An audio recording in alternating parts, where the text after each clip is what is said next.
Je vous ai mis la deuxième cover. Je sais que ça vous a plu, la couverture de Marvel sur la dernière vidéo. Alors, Marvel, on en reparlera hein, sans doute. Il y a eu quelques réactions sur les réseaux, machin, tout ça, me demandant ce que c'était. Je vous en reparlerai. Hein, peut-être la semaine prochaine si j'arrive à trouver le temps. Je vous avouerai que là, j'ai encore une fois, je manque de temps, encore une fois. Hein. Là, nous sommes vendredi soir. En gros, j'ai 20 minutes pour enregistrer 2 free talk. Car oui, nouveauté sur la chaîne, il y aura des free talk manga maintenant. Je vais séparer un peu le comics du manga, enfin, plus ou moins si j'ai le temps, si je peux. Donc je vais essayer de faire au plus vite.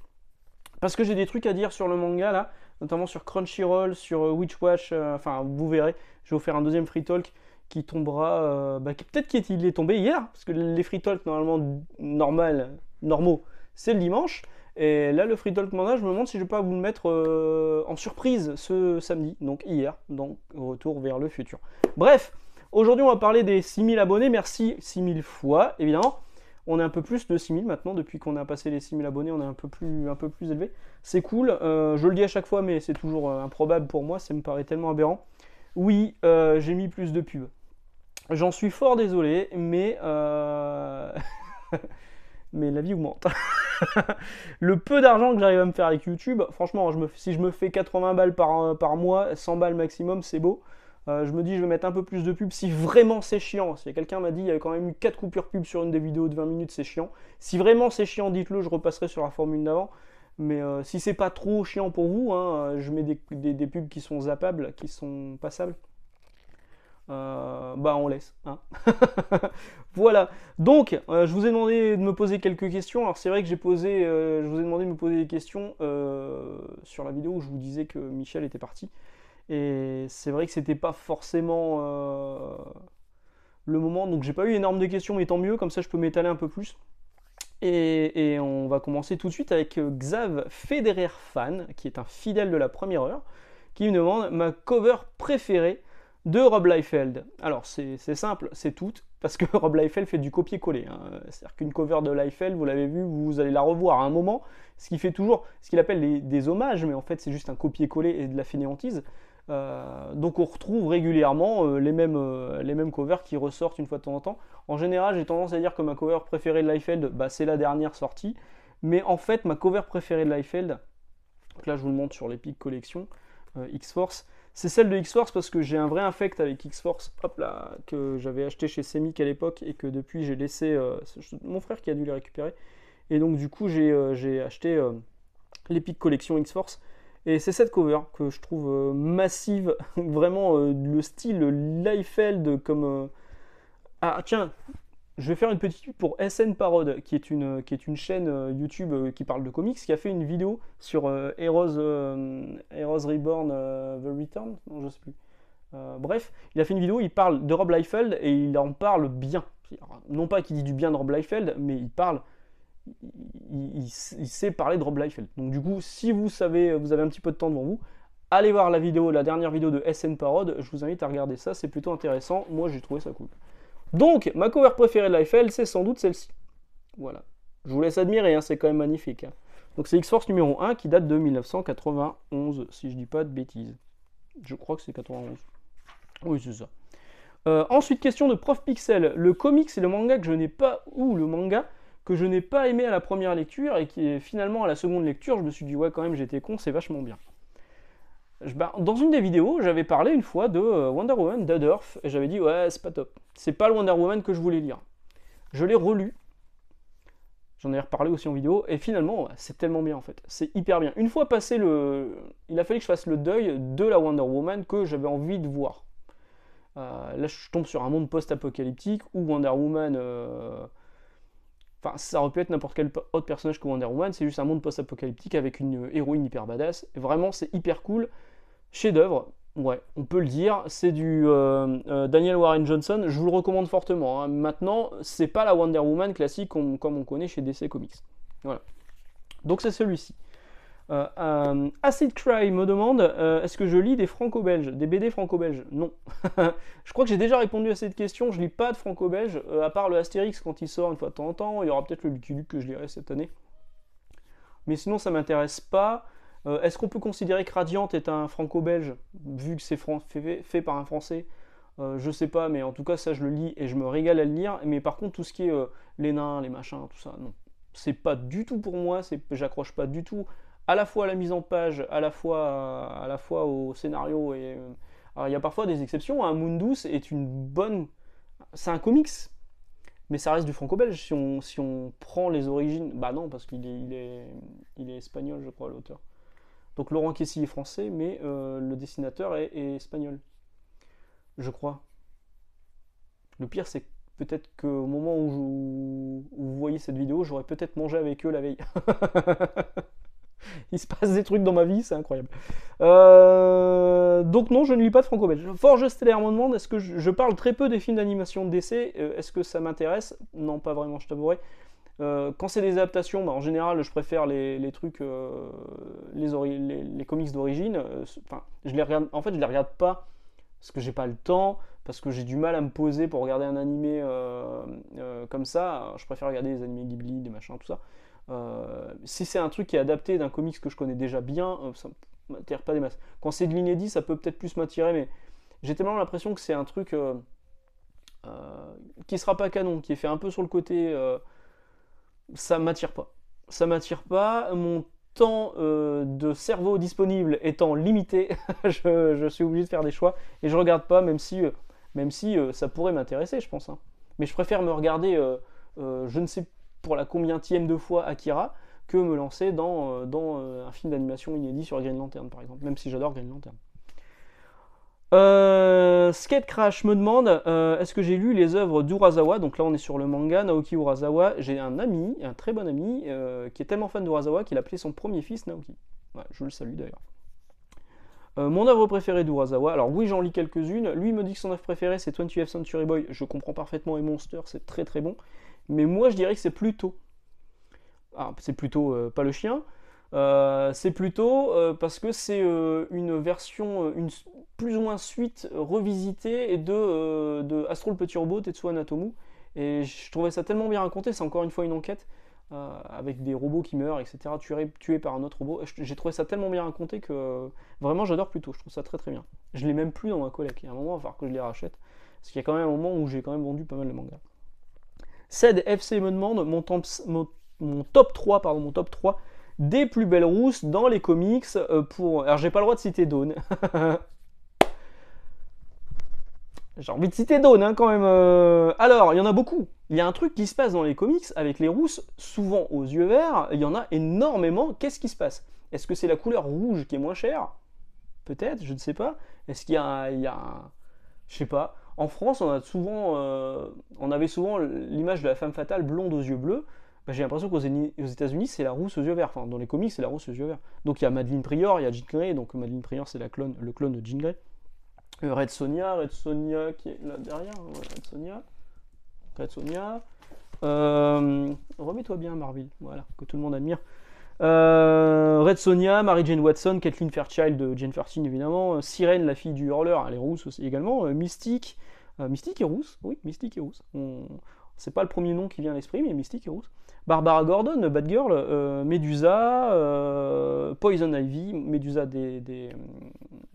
merde. Ah, je vais pas avoir le nom en tête, la femme de Black Bolt, Flèche Noire, les Inhumains, voilà, le Medusa des Inhumains. Poison Ivy, Black Widow, bref, j'en passe, c'est des meilleurs. Si je devais en choisir 3, je mettrais Kathleen Fairchild en 3ème, Mary Jane Watson, parce que Mary Jane Watson, c'est la plus belle. C'est la plus belle. C'est marrant, hein, parce qu'il n'y a pas eu tellement de monde qui ont gueulé quand on a vu que ce serait Zendaya qui ferait Mary Jane Watson dans le MCU. Parfois, il y a 2 poids 2 mesures hein, au niveau de Twitter et des geeks. Elle est très bien, Zendaya, dans le rôle. Hein. Maintenant, c'est pas la Mary Jane Watson des comics, clairement. Donc Mary Jane Watson, que je mettrai en 2ème, et que j'aurais pu mettre en 1er, hein, parce que incroyable. J'aurais pu mettre la nana de Marvel. Elle est rousse. Ben finalement, je vais mettre Mystique. Alors pourquoi Mystique? Je vous laisse deviner. Parce que Mystique, elle peut faire toutes les nanas en même temps. Et voilà. Perversité. Voilà. Donc ensuite, j'espère que ça a répondu à ta question, Ced. Gerfo37 me demande, Gerfo37, est-ce que c'est le 37e Gerfo comme Charles III? Ça fait bizarre hein, d'entendre Une pensée évidemment pour la reine Elisabeth. Ça fait bizarre d'entendre le prince Charles devenir Charles III. Ça fait chelou quand même. Donc Gerfo37, Umbrella Academy sur Netflix. Est-ce que je suis au courant qu'il y a Umbrella Academy sur Netflix? Bah oui quand même. Chez Netflix. Et, alors, j'ai pas accroché. J'ai regardé la première saison, je suis allé jusqu'au bout et j'ai pas accroché. Maintenant, il faut dire que le comic, j'ai pas accroché non plus. Donc, bon, il doit y avoir une explication là-dessus. Et il me demande également quand est-ce que je ferai une vidéo sur Tony Daniel. C'est prévu de longue date que je fasse une vidéo sur Tony Daniel, notamment ce qu'il a fait chez F5 Entertainment, je crois que c'était sa boîte, sur The Tenth, F5, il y a F5 aussi qui s'appelle comme ça, il y a un comics F5, sur Silk, enfin voilà, sur tout ce qui était paru chez Génération Comics à l'époque et un peu chez Semic. Tu me demandais aussi sur son travail chez DC, je le maîtrise moins son travail sur DC, donc je pense pas, mais son travail sur ses créateurs owned, je pense que je ferai une vidéo dessus. Quand? Je ne sais pas. Alric, le camarade Alric des Fantastic Friday, qu'on refera un jour, mais je ne sais pas quand, le problème est toujours le même, me demande, à l'heure de la consommation rapide et de la collectionnite aiguë, que penses-tu si des trading cards US venaient agrémenter les rayons comics? Bah moi je serais tellement pour, parce que j'ai connu ça, moi, chez Dangerous Vision et Astro City, à leur début, il y avait beaucoup de trading cards, je crois qu'ils en ont encore, hein. Mais il y a un moment, ça se faisait énormément dans les années 90 et au début des années 2000. Il y avait beaucoup de trading cards, j'ai un classeur complet de trading cards, Witchblade, machin, tout ça. C'est vrai qu'il y aura un truc, hein. Les cartes Magic ça cartonne, les cartes Yu-Gi-Oh ça cartonne. S'il y avait une collection de trading cards qu'on trouverait dans le rayon comics à côté avec des paquets de cartes à 5 balles où vous avez 20 cartes dedans, ça avait été fait à une époque, ça s'appelait Deus, j'ai des cartes Deus d'ailleurs. Toutes les illustrations avaient été faites par Wildstorm. Donc il y a des illustrations faites par Brett Booth, par Jim Lee, celle de Jim Lee je l'ai. Et toutes les illustrations avaient été faites par Wildstorm et c'était vendu dans les maisons de la presse en France, dans les kiosques. Voilà, donc moi j'aimerais bien avoir ça dans mon rayon. Si c'était possible, je le ferais. Malheureusement, il n'y a pas de distribution française sur ce type de carte. C'est un peu dommage.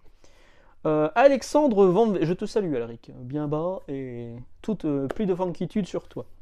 Alexandre Van Vert me demande... Van Vert, oui, sans doute un Belge.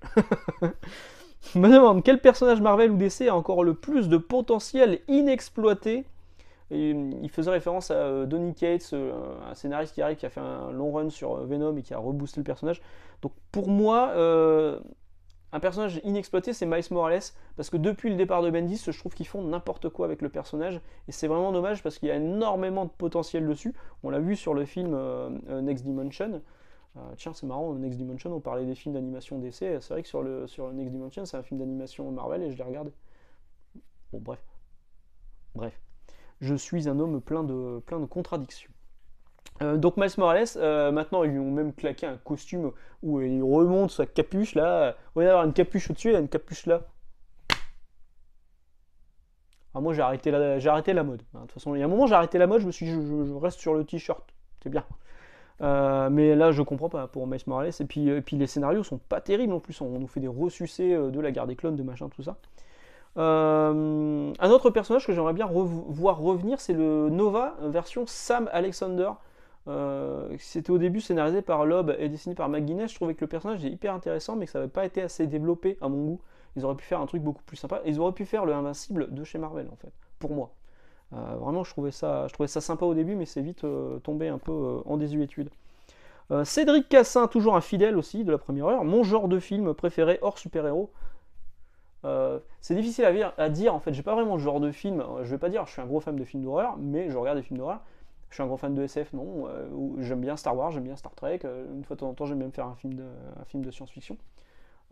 Mais il y a des comédies aussi que j'aime beaucoup, j'ai pas vraiment de catégorie, j'ai plus de réalisateurs qui me font me déplacer, mais pas vraiment, Tim Burton, etc.